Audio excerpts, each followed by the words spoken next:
Chicken pakoda ready అయిపోయింది. Fry చేసిన, దీన్ని గార్నిష్ చేసిన ఉల్లిగడ్డ, కొత్తిమీర, పచ్చిమిర్చి, కరివేపాకు ఇట్లా టేస్ట్గా ఉంటుంది ఫ్రై చేస్తే.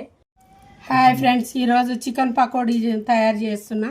దానికి కావాల్సిన పదార్థాలు: ఇది చికెన్ మంచిగా శుభ్రంగా 4 సార్లు 5 సార్లు కడుక్కొని ఇట్లా పక్కన పెట్టుకోవాలి నీళ్ళన్నీ ఒడిచినాక. దీంట్లో ఒక స్పూన్ అల్లం వెల్లిగడ్డ పేస్టు, ఒక స్పూన్ ఉప్పు సరిపోని వేసుకోవాలి, ఒక స్పూన్ పసుపు, మిరప్పొడి, మొక్కజొన్న పౌడరు 2 స్పూన్లు. ఇది మలిపి మంచిగా ఇట్లా కలుపుకోవాలి, అన్నీ కలిసేటట్లు.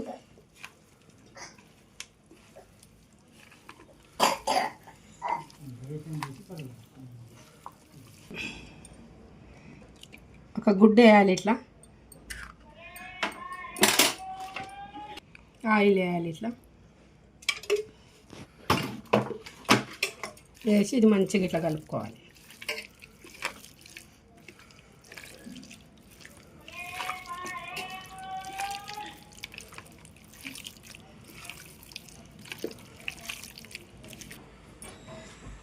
రెండు స్పూన్ల ధనియాల పొడి, మసాలాలన్నీ వేసి ఇది కొట్టిపెట్టిన ధనియాల పొడి,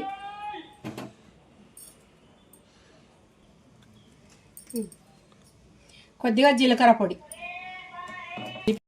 వేసి పక్కకి పెట్టుకోవాలి. 2 గంటల సేపు నాననివ్వాలి. ఇది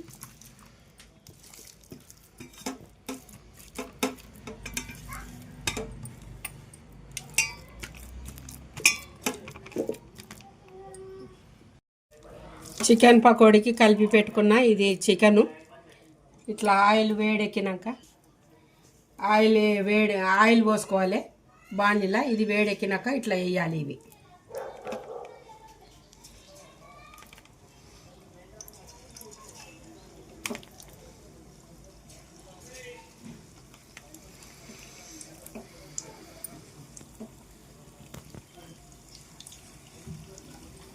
సన్న మంటతోటి వేంపుకోవాలి. ఇది మంచిగా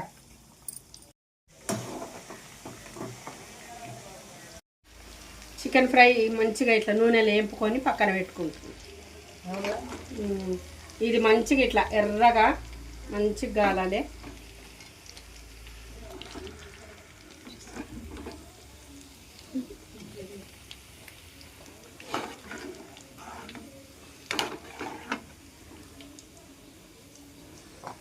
మా పెద్ద మనిషి